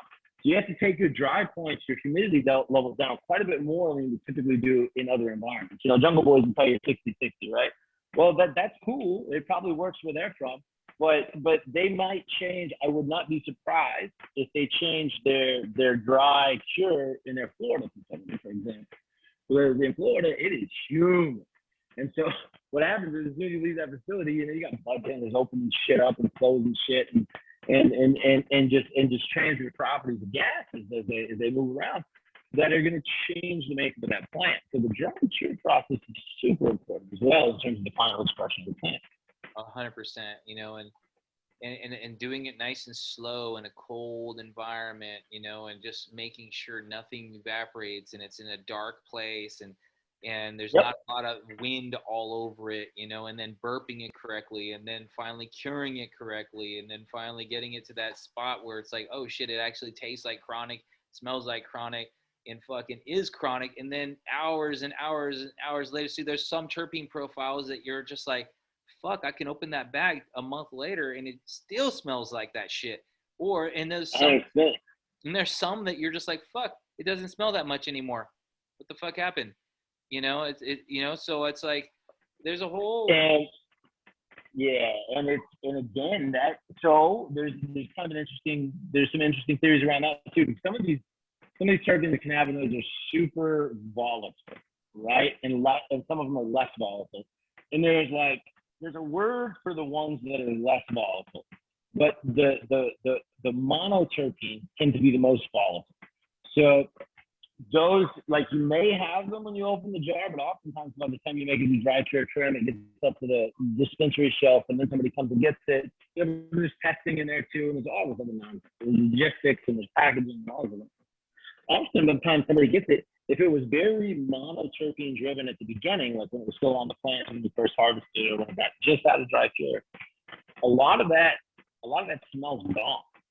Where if the terpenes are not monoterpenes, and there's a word for not monoterpenes, I apologize for not remembering, but those terpenes tend to stay with the plant more, and those translate into taste. So that as you're smoking a joint, all the way down that joint, you'll actually have like a mouthful of flavor. Whereas in a monoterpene environment, the monoterpenes are often these sulfur compounds. You won't necessarily have the taste that you would the smell. Interesting. I'm really curious. I saw that I believe you have a pack of my cat piss BX2s in there. Mm-hmm. Oh, bro, I'm really super curious what your vibe is on that. Just I'll let you know. Some of the frostiest, coolest, funkiest stuff. It's not like screaming loud, because I believe there's stuff that's screaming loud, but it's fucking compared to a lot of stuff, it's pretty fucking loud. And it's so consistent, and not necessarily the leaf shapes, but damn, the smell, and now the bud structures are getting more and more as I go farther in the process. And it is a sativa, you know what I mean? But it definitely is one of the frostiest plants that I've been able to work with constantly. Like, just, it's always constantly one of the best looking plants and the best tasting smokes. Like, I love a joint every fucking time. Yeah. Everybody always asks to buy that shit. Like, and we know because we sell pounds here and there and to people, you know, around, and we wait to find out what they ask for. And what they always ask for is, hey, can I get some of that cat piss? Do you still got more of that cat piss? You still got more of that stuff? And I'm like, yeah, you know, and we know what's people are liking just for sure demand. Like, what are they asking for? No doubt. And that, so I mean, I can't wait for you to run that, and really all this. Dude, yeah. So it starts out. I think it was 600 beans. Honestly, I didn't pop them. I got a guy who's really good at that. So we just let him do his thing, because sometimes if I get involved in things, I have a tendency, because I'm so busy with other shit, I have a tendency to pop in and be like, yo, I really want to do this, and I'm really excited about it, and I'm really hands-on. So I like being involved. So I'll get in there and I'll start doing this, but then I'll get a phone call or I have this or there's a delivery or I need to negotiate a contract, whatever it is. So I pop out, and then like this task that was really important is only like half done and not done right. So I think we popped like 600 beans. And then, so like 50% of those are going to be ale, right? So bang, now we're at 300. And then 20% of those are going to be duds, so bang. Now, you know, so we're scaling this down, and the goal is to get to 136, I believe, is the space that we have carved out for this, 136 plants. And they'll be 16-inch plants, maybe a hair higher. We might let them go 24, depending, before we flip. And then it's a plant per square foot. And it's under LEDs. We're drip irrigating. We use the Athena Pro line. It's consistent and easy is the big thing, the easiness. And we're under 630 watt LEDs. And you know we're gonna run relatively high temperatures and high VPDs to push the plants a little bit like they would be in a commercial environment. Sure. But to go from 600 all the way down to 134, 136, whatever the hell it is. But I can't wait until we get some of these old heads in here. And my goal would be to video it. Some of these guys are shy of the camera, and I understand why. But to get some of these old heads in here and just open the door to that flower room when it's in late flower, and just and have that smell hit someone in the face, and hopefully have some nostalgia. Some two of the most nostalgic ones that I think I have is that white rhino that you have, the BX1, and the cat piss. Those are going to be straight like, oh fuck, I'm back in the 90s. This is the real motherfucking McCoys. I can't wait. And I cannot wait to share some of these skunk lines as well. Once they get, you know, and then get a cross or rather the cutting to you as well, and see what you think about that. You know, again, I don't sell really that many clones, mainly because you know there can be issues with it, and then Dude, you know, if we weren't in the environment that we were in, it would just be seeds. It's there's margin in clones, yeah, but you get more out of it at scale. You know, the seeds are a little bit easier, and you have a lot less liability. That's 100%, right? 100% easier. I can ship them. Logistics. Yeah, logistics. Yeah, it's huge. You know, so if I don't have the whole incredible facility like you do, I just prefer to stay in my lane. You know what I mean? Yeah, sure. And I'll send it to you as like a friend, you know, or a couple people here and there if they really want to buy one. Cool, I got you. And there's some stuff I just don't sell, you know, just because it's stuff that I breed with, or I'm in the middle of breeding with it. And so yeah, we have the same thing, and I completely respect that. And honestly, that's how we get some of our cultivars. You know, like I walk into somebody's grow room, and there's a banger in there, you know, and I say, dude, that's a good looking plant. You know, where you at in the flower cycle? You know, yada yada yada. How'd you test? And then, you know, I walk back and I'm like, you got any samples? And flower sample, put it, you know, okay, this is the truth. And so that, you know, my position is never, hey, let me take that cut and sell it. My position is, can I breed with that? You know, can I run it and be sure that I can achieve the same kind of things that you achieve? And then if so, can I breed with it? Because, and then I'll split the seeds with you. You know, like I'm not trying to be competitive with you. You're more welcome to seeds, but a lot of times just keeping things around for the sheer genetic viability of it is more valuable than the cut itself. 100%, bro. That's where I'm going with it. I'm storing stuff. I'm getting stuff into people's hands. They're probably going to store stuff. It's really about just getting the shit out of my hands, you know, because if I have a fire, I live in the woods. So if I have a fire and all my shit goes up, I mean, I've had bad dreams. Literally, I've had a fucking dream that I saw the fire coming down the hill, and I grabbed all my seeds and threw them in this big bucket and ran out. And that was the only thing I grabbed out of my whole house. Sure, you're not even grabbing like old photos or your dog or anything, like you're on the way out the door. Fuck the dog. I love you, dog, but you gotta run. No, yeah. I'll grab my dog first, probably. In real life, I grab my dog first, but then that's not what that dream was, right? Yeah, your subconscious is those seeds. Yeah. It was hilarious, Yeah. dude. What in my dream I actually went for first. I was like, fuck, I went for my seeds. Yeah. Right.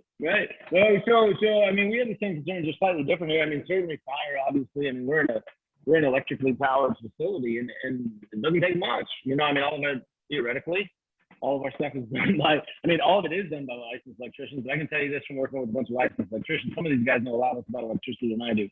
And when you built three or four grows, you kind of have to be, especially back in the day. You know, when you couldn't call an electrician to come work on something in your basement. So you kind of had to be good with electricity, but we have the same thing. Up here, it's a little bit more like, what if the power goes out because of the insane winters and stuff like that. And so that's a larger concern in a commercial facility. Yeah. And then there's the ever-present problem where you have a problem with an employee, and on the way out they just trash them, and that is not uncommon. Wow. I mean, it's uncommon for us, thank Christ, but it's not uncommon for some of these other growers for sure. Wow, I didn't even really think of that one. Yeah, somebody could just say, yeah. well, put some bleach in the water.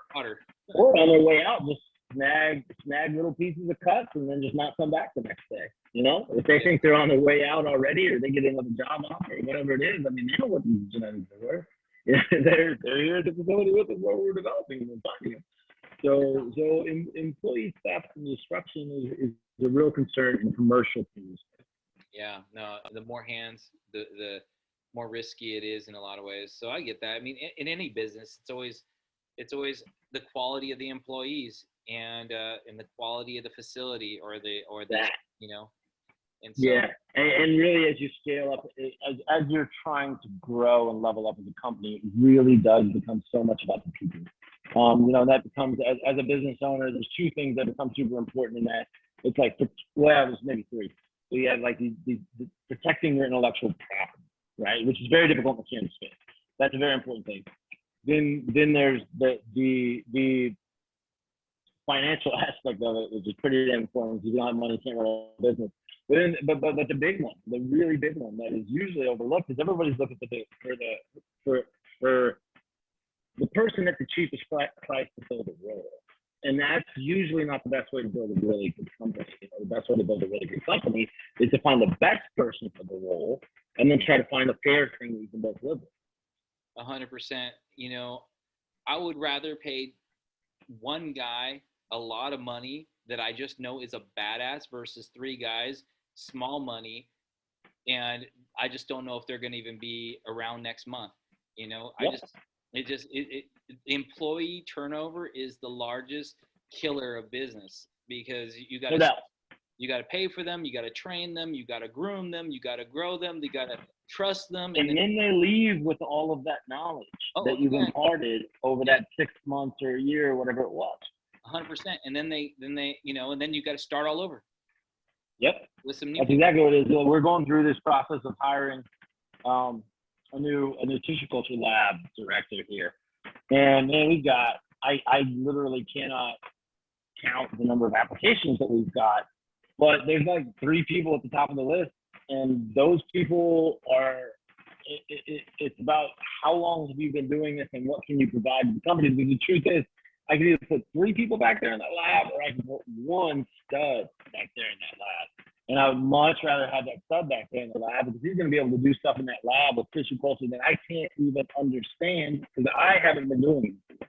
You know, but somebody with that much knowledge, with that much time in the space, you know, you don't even tell them how to do things anymore. You tell them, yo, this is what we need done.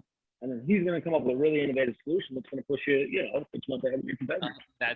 I could tell you're a great owner because just the fact that you actually said that right there, it really is about letting them express themselves and be the intelligent, powerful badass that they are, and giving them the environment and space to become that incredible artist and of who they already are naturally, and just giving them everything that they need to grow and flourish and just keep growing and growing and growing. And if you have that badass, like I said, I prefer, I can't stand working around average people because, and I hate to say it that way because it sounds like a little bit on the conceited side, but an average person brings down the average vibration of the whole group. If you have Ooh. incredibly powerful people that just, I mean, they get up, they have a morning routine, they're happy about their lives, they have great relationships with hopefully the people in their life, and they come to work, they have a mission, they have a focus, they have a journey. You know, everybody's cool, everybody's getting paid great, you know, everybody's feeling, even if you're not getting paid great as much as you want to, you still fucking do what you love. So you really, it's almost like I do it for free anyways, you know? Yeah, and are you and that's where it gets really interesting as a business owner that's trying to make all ends meet in a market that's going, ooh, there's a fast race to the bottom. You know, every market is just that. It opens up and, you know, $4K a pound on the scene, and then after that, it's, you know, then it's $2,500 a pound, and people are like, oh shit, we're gonna keep going down, and then it's $800 a pound, and then half people out of business and it comes back up. You know, that's the way these markets go. So it's an especially interesting thing. And so at the beginning, you know, it was, who can I just find to work with me? You know, like, who can I convince to jump in this with me? You know, who believes that we have a good enough thing and a good enough project and a good enough team? How do we just convince people to jump on board? So that becomes, like, at the beginning, that's your real hurdle, is just convincing good enough people to Right, jump on just board. good enough. Somebody that you can Yeah. hopefully trust, and they're, you know, and then we can go from there. Yeah. I mean, are you on board? Cool. Let's go. Right. Yeah, let's do some work. And then right, and then as you get further down the path, it's more about really trying to find someone who excels in their spot. And then it's really about finding the right people.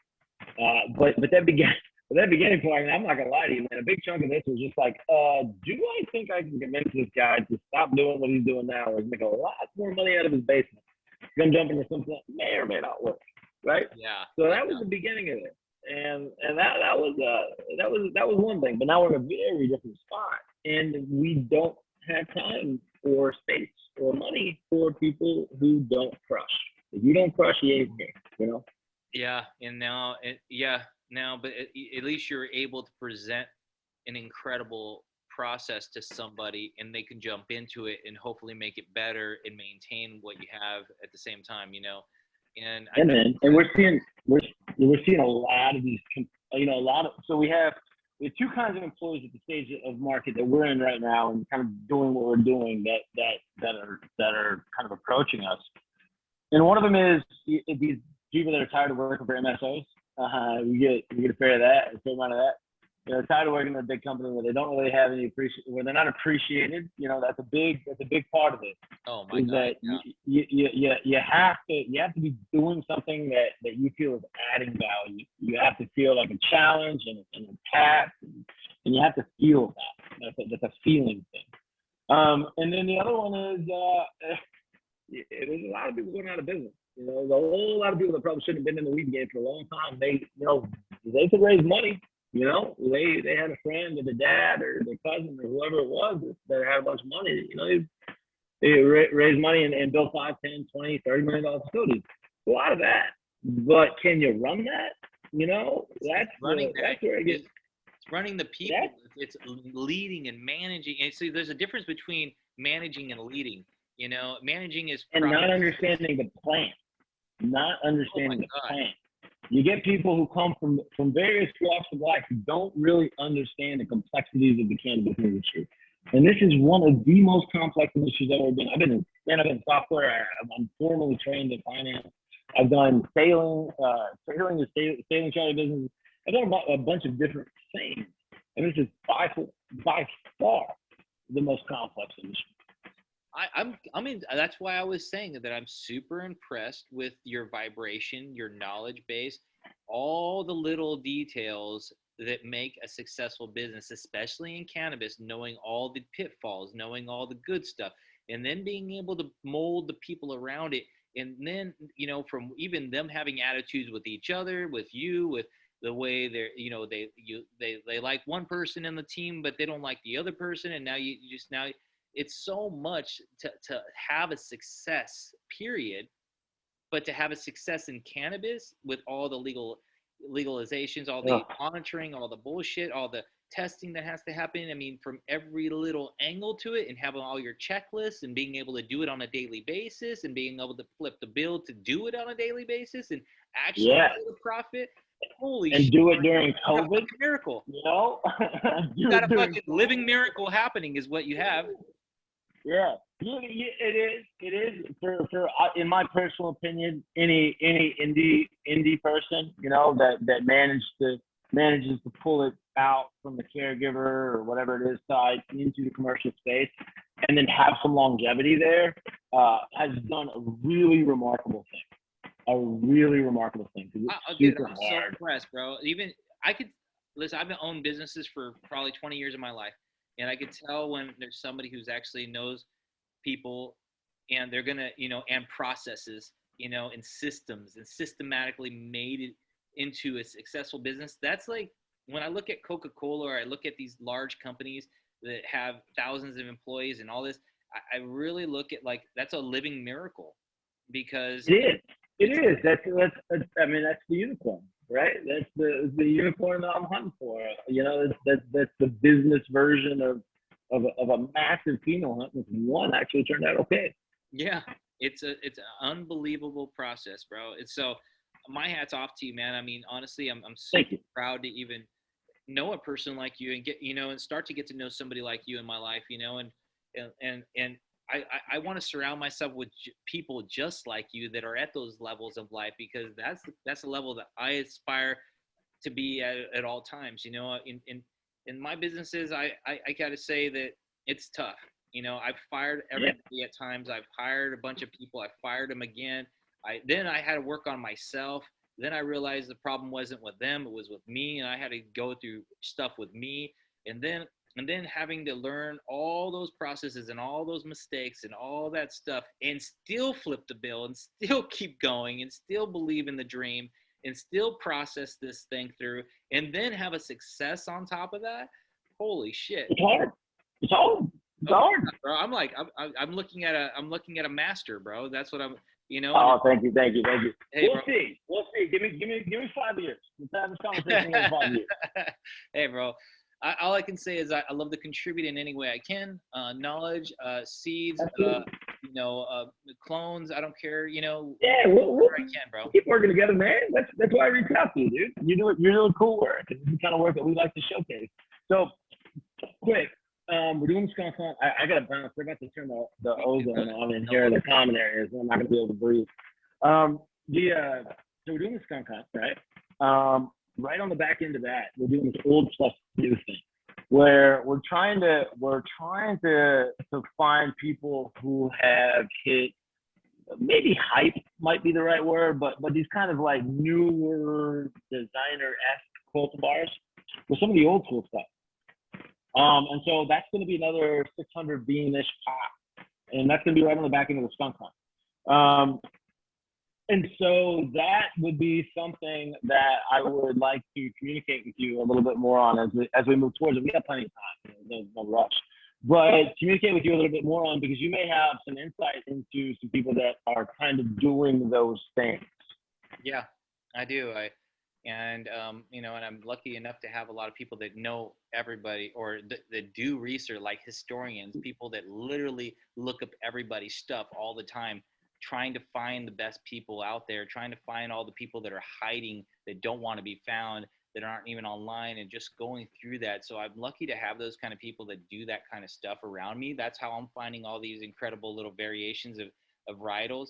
It's because I feel like I got a good, and it's not even my team really. It's more of I guess it is my team in a sense. It's just the people that like a distributed network, right? Yeah, that's really what it is. It's a network of people that care, you know, and that actually is the team, you know, and 100%, dude. And that is super fucking valuable. And that's one of the things. See, this is one of the things I miss about the commercial cannabis system.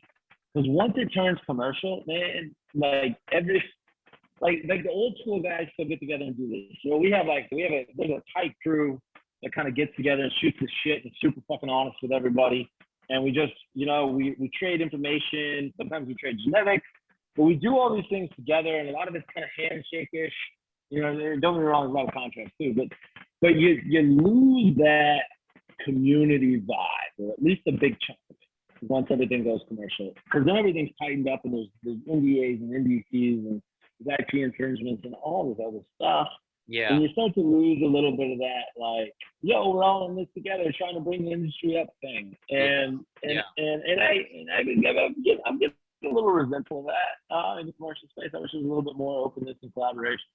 Yeah, I feel that, bro. It becomes a business basically, instead of the passion project in some ways. Yep. And again, it's both for you. I can tell. You love. It is. I can tell, and that's the reason why I think But that makes it harder, dude. That makes it harder to be business oriented when what I really want to do is just everybody has great plans and we all do cool shit together. Yeah, what's up? But good luck. But good luck getting investors on that. You know what I mean? You ain't gonna make your loan payments with good thoughts and positive vibes. No, you still gotta do stuff. And that's what I say. The business has to pay for itself. Otherwise, you're not in business. Yeah, bottom line. So with that, brother, I know you got to get going. You've been an incredible pleasure to talk to. Honestly, I know the viewers are going to be like, wow, who is this guy? And I feel that way right now. And I'm just I feel like I'm so glad this happened, So thank you for reaching out to me. And dude, and this is a real invite. And I do have to leave in 7 minutes to turn on the ozone.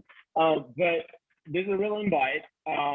As this skunk project gets a little closer to fruition, come up here and put your nose on a bunch of plants, and I give you a tour. The facility's not as big as it looks online; it's small. But I'll give you a tour of the facility, and I'll show you what we're working on. I think you'll enjoy it. Oh my God, I would love to. Maybe I'll bring a couple cuts down with me. Bring it, baby.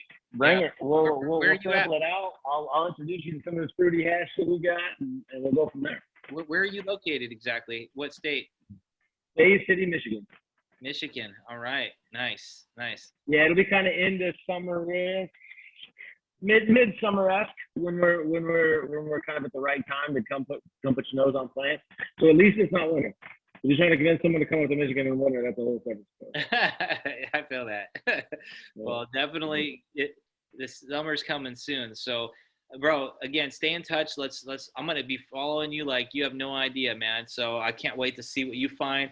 As soon as I get anything else that I think you're looking for, like we've got some really cool next projects that are coming along after this skunk hunt. We have this we call it the old school series is really like the Acapulco Golds, the Northern Lights. I can help you with some of those older school varieties.